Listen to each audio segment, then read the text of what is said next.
जय श्री कृष्ण। सत्यनारायण व्रत, जो प्रत्येक पूर्णिमा को किया जाता है, एक ऐसा व्रत है जिसका महत्व शास्त्रों में अत्यधिक बताया गया है। श्री सत्यनारायण भगवान शालिग्राम की पूजा और कथा का लाभ हजारों यज्ञों से भी अधिक बताया गया है। इस व्रत का अनुसरण करने से व्यक्ति की सारी मनोकामनाएं पूरी होती हैं और जीवन में आ रहे सभी कष्ट समाप्त हो जाते हैं। यही कारण है कि सत्यनारायण व्रत को हर घर में एक विशेष स्थान प्राप्त है। सत्यनारायण भगवान का रूप और महिमा। शास्त्रों के अनुसार सत्यनारायण भगवान श्री हरि विष्णु का ही एक रूप है। यह कथा देवर्षि नारद द्वारा भगवान सत्यनारायण के मुख से सुनी गई थी और तभी से यह कथा हमारे जीवन में आशीर्वाद का कारण बन गई। हर व्यक्ति जो इस कथा को श्रद्धा और विश्वास के साथ सुनता है या व्रत करता है, उसके जीवन में सुख शांति का वास होता है। सत्यनारायण व्रत पूजा विधि। पूर्णिमा के दिन सूर्यास्त के समय स्नान करके पूजा स्थान पर रंगोली बनाकर एक साफ आसन पर बैठे। सबसे पहले एक चौकी पर केले के पत्ते रखकर उस पर सत्यनारायण भगवान के चित्र या शालिग्राम जी की मूर्ति रखें। साथ ही भगवान गणेश जी की मूर्ति भी रखें। फिर एक कलश रखें और उसकी पूजा करें। इसके बाद श्री गणेश, गौरी, वरुण और श्री विष्णु देवता का ध्यान करें। संकल्प लें कि आप हमेशा सत्यनारायण भगवान की पूजा करेंगे और उनके नाम का कीर्तन करेंगे। इसके बाद पुष्प लेकर भगवान का ध्यान करें और यज्ञोपवीत पुष्प, धूप, नैवेद्य आदि से पूजा करें। भगवान से विनती करें, हे भगवान, मैंने श्रद्धापूर्वक यह सब सामग्री आपको अर्पित की है, कृपया इसे स्वीकार करें। फिर सत्यनारायण व्रत कथा का पाठ करें। इस कथा को ध्यान से सुनने के बाद भोग अर्पित करें और भगवान की आरती करें।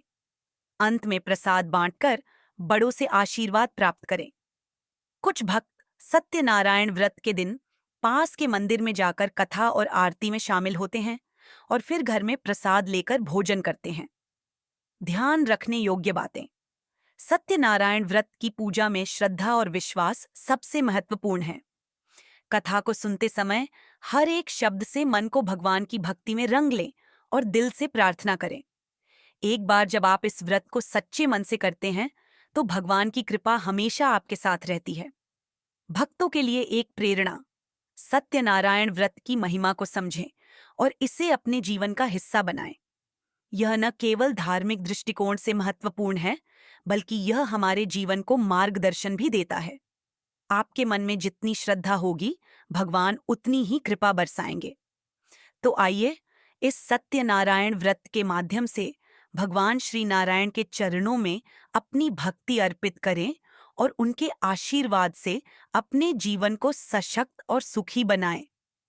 याद रखिए, भगवान श्री सत्यनारायण के चरणों में सत्य और भक्ति का जो सच्चा संगम है, वही आपके जीवन को हमेशा संपूर्ण बनाए रखता है।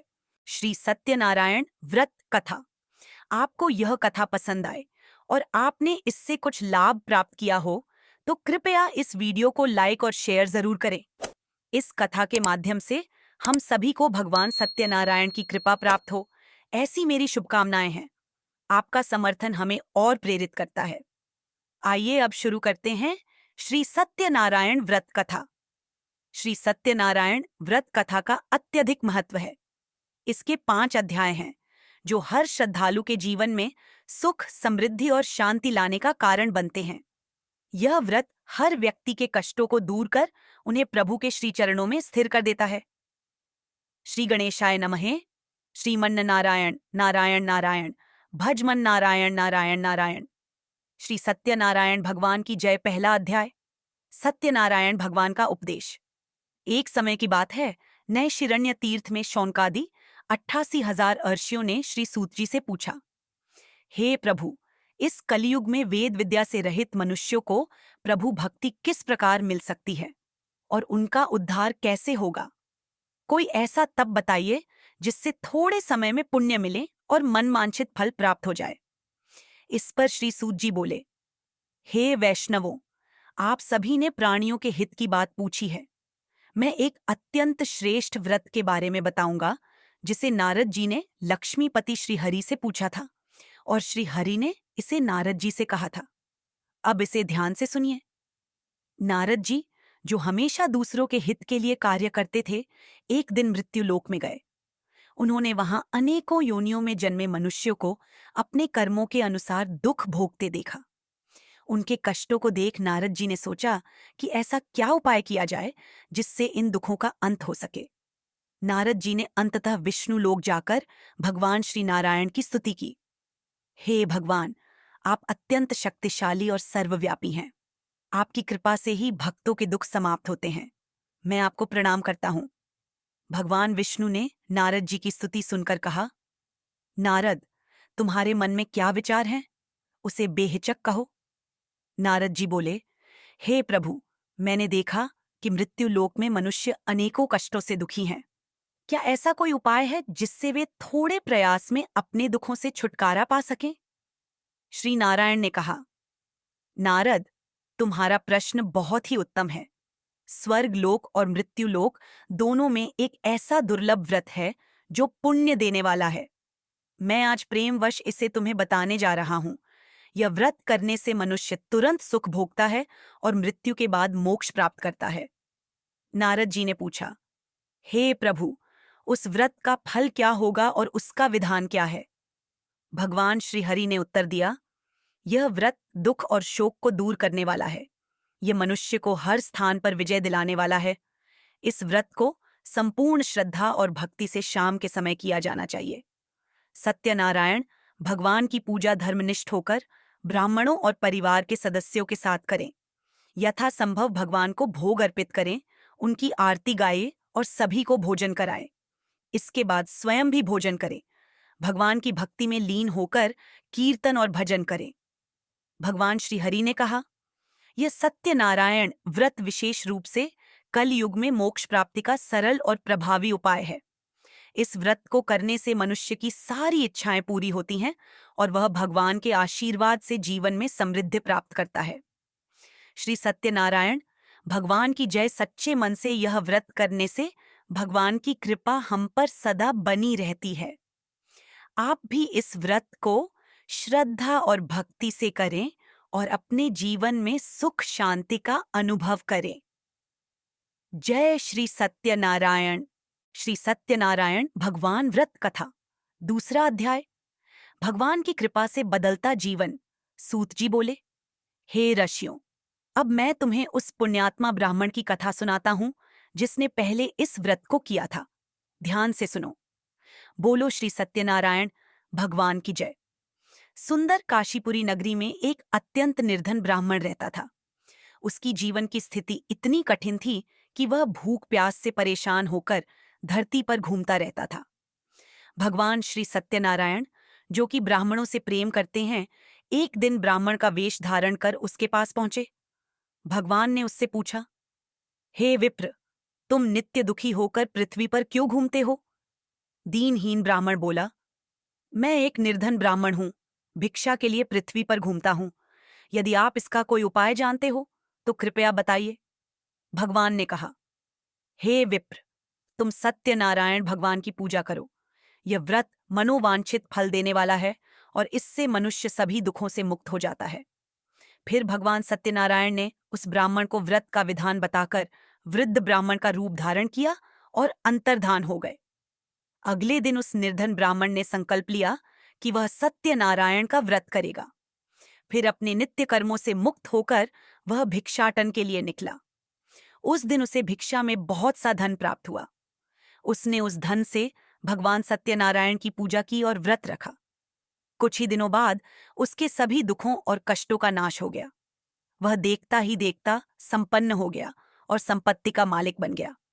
इसके बाद वह हर महीने की पूर्णिमा को सत्यनारायण भगवान की पूजा और व्रत करने लगा। इस प्रकार सत्यनारायण भगवान के व्रत को करने से वह ब्राह्मण पापों और गरीबी से मुक्त हो गया और मोक्ष प्राप्त किया। श्री सत्यनारायण भगवान की जय। सूत जी बोले, हे ऋषियों, यही व्रत नारद जी से भगवान श्री नारायण ने कहा था और अब मैंने तुमसे कहा। हे विप्रो, क्या अब आप और कुछ सुनना चाहते हैं? ऋषि बोले, हे मुनिवर, उस ब्राह्मण से सुनकर क्या और किसी ने इस व्रत को किया? हम सब इस कथा को और विस्तार से सुनना चाहते हैं। सूत जी बोले, हे मुनियों, जिसने इस व्रत को किया है वे सब सुनिए। एक समय वही ब्राह्मण जो पहले व्रत कर चुका था अपने परिवार के साथ इस व्रत को करने के लिए तैयार हुआ। उसी समय एक लकड़ी बेचने वाला बूढ़ा आदमी आया। उसने लकड़ी बाहर रखी और अंदर ब्राह्मण के घर गया। प्यास से दुखी वह लकड़हारा ब्राह्मण को व्रत करते देख उत्सुकता से बोला, आप क्या कर रहे हैं? कृपया मुझे भी बताइए, इससे आपको क्या फल मिलेगा? ब्राह्मण ने कहा, यह सत्यनारायण भगवान का व्रत है जो सभी मनोकामनाओं को पूरा करने वाला है। इसके प्रभाव से मेरे घर में धन धान्य की वृद्धि हुई है। लकड़हारा भगवान सत्यनारायण के व्रत को जानकर बहुत प्रसन्न हुआ। उसने चरणामृत लिया और प्रसाद खाकर अपने घर लौट गया। उसने संकल्प किया कि वह आज लकड़ी बेचने से जो धन प्राप्त करेगा उसी से वह सत्यनारायण भगवान का व्रत करेगा। वह वृद्ध लकड़हारा अपनी लकड़ियां बेचने निकला और जहां पहले उसे मामूली दाम मिलते थे वहां उसे 4 गुना अधिक धन मिला। बहुत खुश होकर उसने उस धन से भगवान की मूर्ति और व्रत की सामग्रियां खरीदी। घर जाकर उसने विधिपूर्वक सत्यनारायण भगवान की पूजा और व्रत किया। इसके प्रभाव से वह लकड़हारा धन, पुत्र और सभी प्रकार की सुख समृद्धि से युक्त हो गया। मृत्यु के बाद वह बैकुंठ धाम को चला गया, जहां उसे भगवान के श्री चरणों में स्थान मिला। श्री सत्यनारायण भगवान की जय। सत्यनारायण व्रत कथा का 2वां अध्याय संपूर्ण। इस कथा को सुनकर हम सभी को यह समझ में आता है कि भगवान सत्यनारायण की कृपा से जीवन में समृद्धि और सुख की कोई कमी नहीं रहती। जो व्यक्ति सत्यनारायण भगवान के व्रत को सच्चे मन से करता है उसके जीवन में सभी दुखों का अंत और मोक्ष की प्राप्ति निश्चित होती है। श्री सत्यनारायण भगवान व्रत कथा 3 अध्याय। सूत जी ने कहा, हे श्रेष्ठ मुनियों, अब आगे की कथा कहता हूं। पहले समय में उल्कामुख नाम का एक बुद्धिमान राजा था। वह सत्यवक्ता और जितेंद्रिय था। प्रतिदिन देव स्थानों पर जाता और निर्धनों को धन देकर उनके कष्ट दूर करता था। उसकी पत्नी कमल के समान मुख वाली तथा सती साध्वी थी। भद्रशीला नदी के तट पर उन दोनों ने श्री सत्यनारायण भगवान का व्रत किया। ध्यान आकर्षण। सत्यनारायण के व्रत से हर संकट का समाधान होता है। इस व्रत के पुण्य से जीवन में सुख और समृद्धि का आशीर्वाद मिलता है। उसी समय एक साधु नामक वैश्य वहां आया। उसके पास व्यापार करने के लिए बहुत सारा धन था। राजा को व्रत करते देखकर उसने विनय से पूछा, हे राजन, भक्ति भाव से पूर्ण होकर आप यह क्या कर रहे हैं? मैं इसे सुनने की इच्छा रखता हूं, कृपया मुझे बताएं। राजा बोला, मैं अपने बंधु बांधवों के साथ पुत्रादि की प्राप्ति के लिए श्री सत्यनारायण भगवान का व्रत और पूजन कर रहा हूं। साधु ने कहा, हे राजन, मुझे भी इस व्रत का विधान बताएं, क्योंकि मैं भी संतान की प्राप्ति चाहता हूं। राजा ने उसे व्रत का पूरा विधान समझाया। व्रत के बारे में सुनकर साधु ने यह संकल्प किया कि वह इस व्रत को अवश्य करेगा। व्यापार से निवृत्त होकर वह घर गया और अपनी पत्नी लीलावती से व्रत की बात की। लीलावती ने कहा, यह व्रत करने का समय अब है। साधु ने जवाब दिया, यह व्रत मैं अपनी बेटी के विवाह पर करूंगा। अपनी पत्नी को आश्वासन देकर वह नगर चला गया और कुछ समय बाद अपनी बेटी के लिए एक योग्य वर की खोज शुरू कर दी। एक दिन उसने एक अच्छे घराने के लड़के को देखा और उसकी कन्या का विवाह उसी लड़के से कर दिया। लेकिन दुर्भाग्य से साधु ने अभी तक सत्यनारायण भगवान का व्रत नहीं किया। इस कारण श्री भगवान ने उसे श्राप दिया। वह और उसका जमाई रत्ना असारपुर नगर में व्यापार करने गए। एक दिन भगवान सत्यनारायण की माया से एक चोर राजा का धन चुराकर भागने लगा। चोर ने वह धन साधु और उसके जमाई के पास छिपा दिया। राजा के सिपाही वहां पहुंचे और धन देख दोनों को पकड़ राजा के पास ले गए। राजा ने उन्हें कारावास में डाल दिया और उनका सारा धन भी छीन लिया। ध्यान आकर्षण। सत्यनारायण भगवान के व्रत से जीवन में हर संकट दूर हो सकता है। उनके आशीर्वाद से हर असंभव कार्य भी संभव हो जाता है। साधु की पत्नी लीलावती बहुत दुखी हुई क्योंकि उनका घरवाला और धन दोनों संकट में थे। एक दिन कलावती ने एक ब्राह्मण के घर में श्री सत्यनारायण भगवान का व्रत देखा और उसका प्रसाद ग्रहण किया। प्रसाद से वह बहुत प्रसन्न हुई और अपने घर वापस लौट आई। उसने अपनी माँ से कहा, माँ, मैंने श्री सत्यनारायण भगवान का व्रत देखा और अब हमारे घर में भी इस व्रत का आयोजन होना चाहिए। लीलावती ने परिवार सहित सत्यनारायण भगवान का पूजन किया और यह प्रार्थना की, हे भगवान, मेरे पति और जमाई को शीघ्र घर वापस लौटा दें और हमारे अपराधों को क्षमा करें। श्री सत्यनारायण भगवान इस व्रत से संतुष्ट हो गए और राजा चंद्रकेतु को सपने में दर्शन दिए। भगवान ने कहा, हे राजन, तुम उन दोनों वैश्यों को छोड़ दो और उनका जो धन लिया है वह वापस कर दो। अगर तुमने ऐसा नहीं किया तो तुम्हारा धन, राज्य और संतान सब नष्ट हो जाएगा। राजा ने भगवान का आदेश सुना और प्रातःकाल सभा में अपनी प्रजा से कहा, इन दोनों को कारावास से मुक्त करो और उनका धन वापस कर दो। राजा ने उन दोनों को नए वस्त्र पहनाए और उनका धन दुगना करके उन्हें लौटा दिया। दोनों वैश्य प्रसन्न होकर अपने घर लौटे। सत्यनारायण भगवान की महिमा अपार है। जो सच्चे मन से उनका व्रत करते हैं, उनके जीवन में हर सुख संस्कार की वर्षा होती है। बोलो श्री सत्यनारायण भगवान की जय। भक्ति के साथ एक संकल्प। श्री सत्यनारायण भगवान का व्रत करने से हर संकट का समाधान होता है। यह व्रत न सिर्फ संतान, सुख और समृद्धि की प्राप्ति देता है, बल्कि जीवन में सत्य, धर्म और भक्ति की राह पर चलने का प्रेरणादायक मार्ग भी प्रस्तुत करता है। श्री सत्यनारायण भगवान व्रत कथा, चतुर्थ अध्याय। सूतजी बोले, वैश्य ने मंगलाचार करके अपनी यात्रा आरंभ की और अपने नगर की ओर चल दिए। उनके थोड़ी दूर जाने पर एक दंडी वेशधारी श्री सत्यनारायण ने उनसे पूछा, हे साधु, तेरी नाव में क्या है? वैश्य हंसते हुए बोला, हे दंडी, आप क्यों पूछते हो? क्या धन लेने की इच्छा है? मेरी नाव में तो बेल और पत्ते भरे हुए हैं।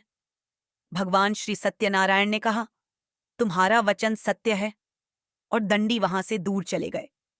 कुछ समय बाद साधु वैश्य ने देखा कि उसकी नाव एकाएक ऊंची हो रही है और उसमें बेलपत्ते के अलावा धन भी भर गया है। यह देख वह हैरान रह गया और मूर्छित होकर जमीन पर गिर पड़ा। जब वह होश में आया तो वह अत्यंत शोक में डूब गया। उसका दामाद बोला, आप शोक ना करें, यह दंडी का शाप है। हमें उसकी शरण में जाना चाहिए, तभी हमारी मनोकामना पूरी होगी। भगवान श्री सत्यनारायण की कृपा से कोई भी संकट दूर हो सकता है। अगर भक्त सच्चे मन से प्रार्थना करें तो भगवान उनके साथ हमेशा होते हैं। साधु वैश्य दामाद के साथ दंडी के पास गया, नम्रता से कहा, हे भगवान, मैंने जो असत्य वचन कहे थे, कृपया मुझे क्षमा करें। दंडी भगवान बोले, हे वणिक पुत्र, मेरी आज्ञा से बार बार तुम्हें दुख प्राप्त हुआ है। तुम मेरी पूजा से विमुख हुए। अब तुम मेरी पूजा करो, मैं तुम्हारे कष्ट दूर करूंगा। साधु बोला, हे भगवान, आप ब्रह्मा आदि देवताओं से भी महान हैं। आपकी माया से कोई भी भगवान का रूप नहीं जान सकता। कृपया मुझे क्षमा करें और मैं पूरी श्रद्धा से आपकी पूजा करूंगा। भगवान श्री सत्यनारायण साधु की प्रार्थना से प्रसन्न हो गए और वरदान देकर अंतर्धान हो गए। जब साधु वैश्य और उसका दामाद नाव पर लौटे तो देखा कि नाव धन से पूरी भरी हुई है। दोनों सत्यनारायण भगवान का पूजन करके खुशी खुशी अपने नगर की ओर लौटने लगे। नगर के पास पहुंचने पर साधु ने अपने घर दूध भेजा। दूध साधु की पत्नी लीलावती को प्रणाम करके बोला, मालिक अपने दामाद के साथ नगर के निकट आ गए हैं। लीलावती ने खुशी के साथ सत्यनारायण भगवान का पूजन किया और अपनी बेटी कलावती से कहा, मैं अपने पति के दर्शन को जाती हूं, तुम घर का काम पूरा करो। जब हमें भगवान का प्रसाद मिलता है तो हमें उसका पूरा सम्मान करना चाहिए। श्री सत्यनारायण भगवान के व्रत में भक्ति और श्रद्धा की सबसे बड़ी भूमिका है। मां के आदेश से कलावती जल्दी में प्रसाद छोड़कर अपने पति के पास चली गई। प्रसाद की अवज्ञा करने पर भगवान श्री सत्यनारायण रुष्ट हो गए और नाव सहित उसके पति को पानी में डुबो दिया। कलावती अपने पति को पानी में डूबा हुआ देखकर अत्यंत दुखी हुई और रोते हुए भूमि पर गिर पड़ी। उस समय भगवान श्री सत्यनारायण की आकाशवाणी हुई, हे साधु, तेरी कन्या ने मेरे प्रसाद को छोड़ दिया। इस कारण उसका पति अदृश्य हो गया। यदि वह घर जाकर प्रसाद ग्रहण करे और फिर लौटे तो उसे उसका पति वापस मिल जाएगा। आकाशवाणी सुनकर कलावती तुरंत घर लौटी, प्रसाद ग्रहण किया और फिर लौटकर जब अपने पति से मिली तो अत्यंत प्रसन्न हुई। अब साधु और उसका परिवार श्री सत्यनारायण भगवान का विधिपूर्वक पूजन करते हुए अपनी जीवन की सभी इच्छाओं को पूरा करते हैं। भगवान की कृपा से उनका घर सुख समृद्धि से भर गया। भगवान श्री सत्यनारायण के व्रत में श्रद्धा से ही सभी इच्छाएं पूरी होती हैं। भक्त जो सच्चे मन से भगवान की पूजा करते हैं वे सदैव सुखी रहते हैं। श्री सत्यनारायण भगवान की जय। श्री सत्यनारायण भगवान व्रत कथा, पंचम अध्याय। सूतजी बोले, हे ऋषियों, अब मैं और भी एक कथा सुनाता हूं जिसे ध्यानपूर्वक सुने। प्रजापालन में लीन तुंगध्वज नामक एक राजा था। उसने भगवान का प्रसाद त्याग कर अत्यधिक दुख सहे। एक बार राजा तुंगध्वज जंगल में गया और वहां उसने वन्य पशुओं का शिकार किया। फिर वह बड़ के पेड़ के नीचे पहुंचा, जहां उसने ग्वालों को भक्ति भाव से भगवान श्री सत्यनारायण का पूजन करते देखा। ग्वालों का भावपूर्ण पूजा देखकर राजा अभिमानवश उन ग्वालों के पास न गया, न ही भगवान श्री सत्यनारायण को प्रणाम किया। ग्वालों ने राजा को प्रसाद दिया, लेकिन राजा ने उसे खाया नहीं। वह प्रसाद को वहीं छोड़कर नगर की ओर चल पड़ा। जब राजा नगर पहुंचा तो उसने देखा कि वहां सब कुछ तहस नहस हो गया था। यह देखकर उसने तुरंत समझ लिया कि यह सब भगवान श्री सत्यनारायण के अनादर का परिणाम है। राजा तुरंत ग्वालों के पास गया और विधिपूर्वक भगवान की पूजा करके प्रसाद ग्रहण किया। भगवान श्री सत्यनारायण की कृपा से उसका राज्य फिर से पहले जैसा संपन्न हो गया। भगवान का प्रसाद और भक्ति से जुड़े हर कार्य में शक्ति होती है। जो भगवान का अनादर करता है उसे जीवन में कष्ट मिलता है, लेकिन जो सही दिल से पूजा करता है वह अपने जीवन में सुख और समृद्धि पाता है। दीर्घकाल तक सुख भोगने के बाद राजा तुंगध्वज का मरण हुआ और उसे स्वर्गलोक की प्राप्ति हुई। अब सूतजी बोले, जो मनुष्य इस व्रत को श्रद्धापूर्वक करता है, भगवान श्री सत्यनारायण की अनुकंपा से वह धन धान्य से परिपूर्ण होता है। निर्धन व्यक्ति भी धनवान बन जाता है, भयमुक्त होकर जीवन जीता है। संतानहीन व्यक्ति को संतान सुख प्राप्त होता है और सारे मनोरथ पूर्ण होने पर वह अंत में बैकुंठ धाम को जाता है। श्री सत्यनारायण भगवान का व्रत केवल एक पूजा नहीं, बल्कि जीवन के सभी संकटों से मुक्ति पाने का सरल उपाय है। यह व्रत हमें भगवान के प्रति श्रद्धा और भक्ति की महिमा सिखाता है। तब सूतजी बोले, अब मैं उन महान व्यक्तियों की कथाएं सुनाता हूं जिन्होंने इस व्रत को किया और उसके फलस्वरूप उन्होंने अगले जन्म में मोक्ष प्राप्त किया। वृद्ध शतानंद ब्राह्मण ने सुदामा का जन्म लेकर मोक्ष प्राप्त किया। एक लकड़हारे ने अगले जन्म में निषाद बनकर मोक्ष प्राप्त किया। उल्कामुख नामक राजा दशरथ होकर बैकुंठ गए। साधु नामक वैश्य ने मोरध्वज बनकर अपने पुत्र को आर्य से चीरकर मोक्ष प्राप्त किया। महाराज तुंगध्वज ने स्वयंभू होकर भगवान के प्रति भक्ति और कर्म करके मोक्ष प्राप्त किया। श्री सत्यनारायण भगवान के प्रति श्रद्धा और भक्ति से ही जीवन की समस्त समस्याओं का समाधान होता है। कथा सुनने के बाद सभी ने भगवान श्री सत्यनारायण को झुककर प्रणाम किया। श्रीमन नारायण नारायण नारायण, भजमन नारायण नारायण नारायण, भजमन नारायण नारायण नारायण। श्री सत्यनारायण भगवान की जय। अगर आपको यह कथा पसंद आई हो और आपने इससे कुछ लाभ प्राप्त किया हो तो कृपया इस वीडियो को लाइक और शेयर जरूर करें। इस कथा के माध्यम से हम सभी को भगवान सत्यनारायण की कृपा प्राप्त हो, ऐसी मेरी शुभकामनाएं हैं। आपका समर्थन हमें और प्रेरित करता है। अब इस कथा का समापन भगवान सत्यनारायण की असीम कृपा के साथ करते हैं। जो भी इस व्रत को श्रद्धा और विश्वास से करता है उसके जीवन में हर कठिनाई का समाधान होता है। सत्यनारायण भगवान की महिमा अपरंपार है और उनकी कृपा से हर भक्त का जीवन सुखमय और समृद्ध बनता है। सभी भक्तों को भगवान की अनंत आशीर्वाद मिले। जय श्री सत्यनारायण भगवान। नारायण नारायण नारायण।